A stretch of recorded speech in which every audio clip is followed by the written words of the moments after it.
Bună, superfani! Ne întoarcem la familia Thunderman Origin pe Nickelodeon. În doar 5 zile, nu pierde familia Thunderman sub acoperire pe Nickelodeon.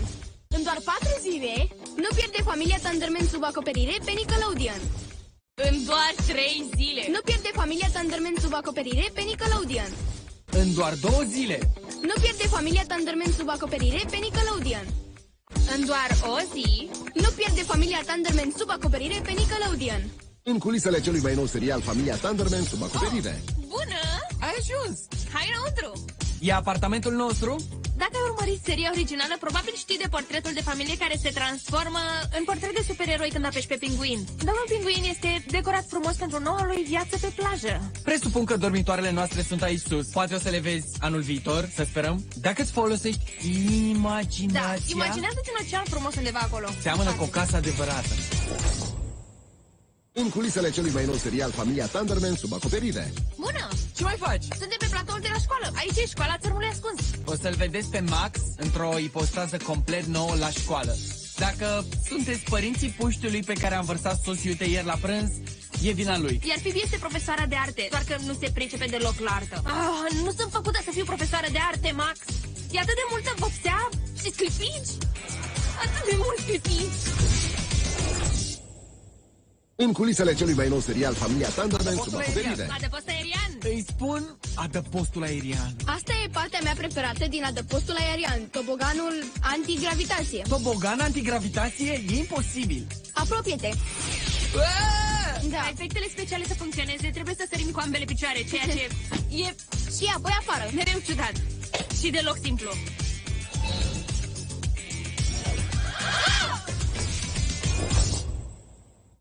În culisele celui mai nou serial, familia Thunderman sub acoperire. Aici avem o masă la care stăm de obicei și pe aceste tuburi din tavan ne vine mâncarea. De obicei suntem speriați când aterizează și este tare amuzant. Vin creveții noștri prăjiți. Fructele de mare sunt atât de bune când vin prin tub. Să nu comand sos iute. Doar că mâncarea nu e caldă. Nu, de fapt e destul de rece. Da? În culisele celui mai nou serial, familia Thunderman sub Ce acoperire. mai faci? Suntem pe platoul de la școală. Aici e școala țărmului ascuns. E o atmosferă foarte plăcută aici. Da. Aici e mascota noastră, narvalul țărmului ascuns. Înainte era o vidră de mare, dar au schimbat-o. Acesta este dulapul lui Chloe, care a fost finalizat de curând. Designerul încerca să găsească poze potrivite să-l decoreze, iar eu l-am ajutat. I-am trimis o grămadă de poze cu noi pe care le aveam la îndemână. Da, sunt câteva acolo. Aici adăpostul aerian. Adăpost aerian. Asta e partea mea preferată din adăpostul aerian, toboganul antigravitație. Toboganul răsturnat. Ca efectele speciale să funcționeze, trebuie să sărim cu ambele picioare. Și apoi afară. Mereu ciudat. Și deloc simplu. Aici e colțul special al lui Max, de unde supraveghează criminalitatea și stabilește următoarele misiuni în care el și Phoebe trebuie să meargă. Culcușul lui Coloso din adăpostul aerian. Aici stă mereu când urcă în adăpost. Aici e pătuțul lui, micile sale comori și, desigur... Păi, nu se deschide pentru că acolo stă păpușarul. Aici avem o masă la care stăm de obicei și pe aceste tuburi din tavan ne vine mâncarea. De obicei suntem speriați când aterizează și este tare amuzant. Doar că mâncarea nu e caldă. Nu, de fapt e destul de rece. Da. Vă putem arăta ceva precum această gheață farsă? Aș cam vrea să o mănânc. Și apoi, comanda e gata. Îmi place asta. Aici un telefon. Oh, e pentru tine. O bună, mami. Și eu te iubesc, pa. Bine, Jack, avem nevoie de răufăcători noi, să vedem potențialii candidați. Eu sunt strigătul. Pregătiți-vă să tremurați în fața puterii mele. Ce a zis? Apropie-te. Ce să fac? Foarte bine.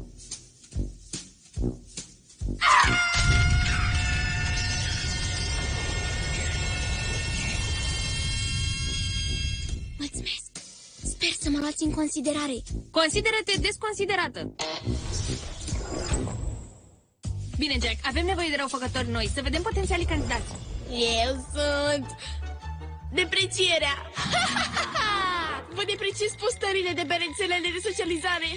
Bine, butonul ăsta nu există. Da, e o pierdere de timp. Exact, pentru că sunt de fapt pierzătoare de timp.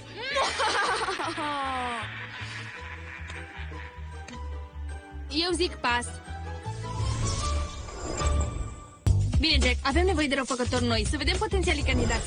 Sunt eu, Pacostea Luminoasă! Ha, ha, ha. Oh, nu!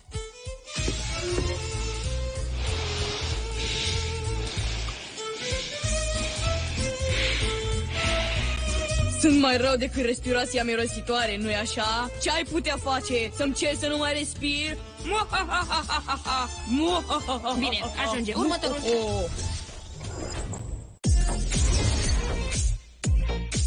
Bună, sunt Kira Costarin, joc rolul lui Phoebe Thunderman. Phoebe este o supereroină și co-capitanul forței T alături de fratele ei Max. Pare că mergem sub acoperire. Da, eu nu. Este isteață, hotărâtă, muncește foarte mult. E și puțin ciudățică, dar e mândră de asta. Are un râs ciudățel când îi place de vreun băiat. Îl place.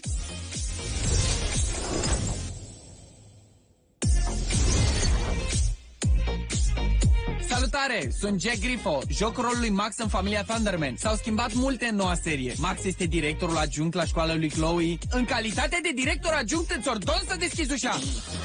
Phoebe și Max au grijă de Chloe, așa că avem o responsabilitate mare. Voi chiar mă lăsați să rămân? Îți dai seama că trebuie să-i schimbăm scutecele? Am 12 ani jumate și v-am... Salvat viețile, da, știm.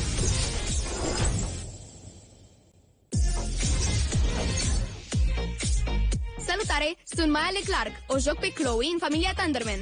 Nu sunt o misiune de rezolvat. Nu despre asta e vorba. Ba, cam asta e. Bine, poate despre asta e vorba. Chloe e hotărâtă, curajoasă, dar e și puțin obraznică. Vrem să ne asigurăm că prietenii tăi te plac pentru cine ești cu adevărat. Cred că mă descurc. Dar mersi pentru o lecție de prietenie. Apropo, am fost sarcastică. Ne-am prins.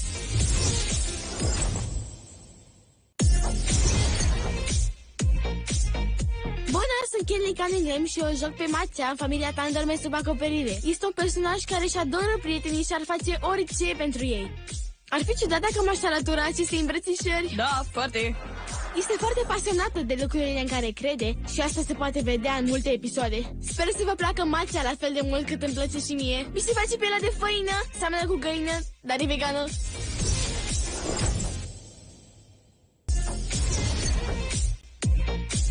Bună, sunt Nathan Broxton și îl joc pe Kobe în familia Thunderman sub acoperire. Scuze de întârziere, am îmbrățișat-o îndelung pe mama înainte să plec. Așa lipicioasă e? Nu eu sunt. Crede în incredibil și e posibil să nu creadă credibilul. Ce să facem în weekend? Mini-golf, mini-bowling? Poate ne întâlnim cu niște extraterestri. Dar este o persoană implicată care își iubește prietenii și familia. Ei sunt noi în seria Thunderman, așa că e timpul să le punem cunoștințele la încercare. Sper că ați studiat din greu. Să începem. Max, Phoebe și Chloe sunt 3 dintre frații cu puteri, dar îi puteți numi pe ceilalți doi? Nelly și Nora. Egalitate. Cum se numesc părinții din casa Thunderman? Hank și Barb. Kinley. Da. Ce nume de supereroi au Nora și Billy? Fata goloasă și puștiu fulger. Da. Nathan.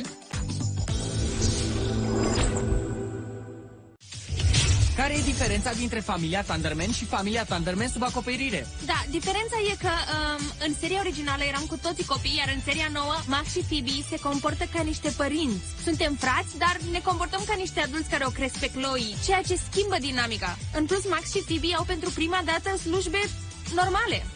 Da, jucăm roluri importante, dar nu suntem la fel de mult în prim plan în noua serie. Da.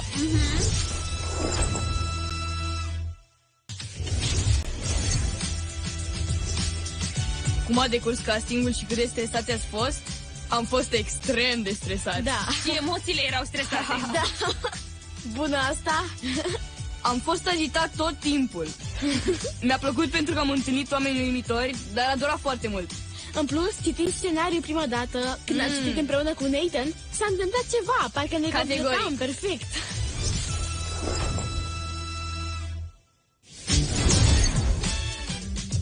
Care e diferența dintre familia Thunderman și familia Thunderman sub acoperire? Sunt și similarități, cum ar fi că ei sunt sub acoperire, dar noi nu știm că sunt supereroi.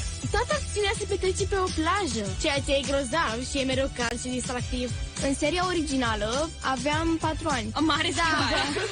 Cum a fost să lucrezi cu Jack, Kira și cu Maya? Eram mari fani ai seriei? Oh, da. Eram fani infocați. Mereu fredonam cântecul de la început pentru că te prinde. Dar sunt și o inspirație pentru noi. Îmi place stilul lor de a interpreta și îmi place să-i urmăresc pentru a-mi îmbunătăți propriul joc actoricesc când trebuie să intru și mai bine în personaj. Sunt niște adevărați profesioniști, iar de fiecare dată când îi urmăresc, simt că învăț ceva nou. Este grozav. Adică este o adevărată schimbare de la a-ți vedea idolii de la televizor în realitate. E uimitor să vezi cum se desfășoară lucrurile din spatele camerelor. E minunat. Cum e să crești alături de familia Thunderman cu un rol așa important? De când am început, nici nu mai mi-amintesc mai mult de jumătate din lucruri, pentru că, deși era un rol important, nu-ți amintești mai nimic până pe la vârsta de 8 ani, fix când seria s-a încheiat. E bine să interpretezi o Chloe puțin mai mare, care poate folosi puterile și să lupte contra răului. Normal, ador asta. Așa că da, să fiu mai mare în serial e chiar distractiv.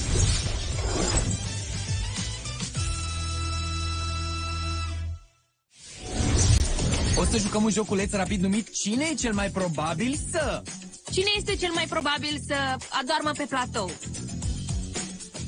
Cred că Maya. Tot spune Maya? Maya zboară acasă în fiecare weekend să joace fotbal. Are tot dreptul, pentru că muncește din greu. Maya câștigă runda. Cine e cel mai probabil să verse ceva pe costume? Da. Toți știm răspunsul. E simplu. Oh, e Nathan?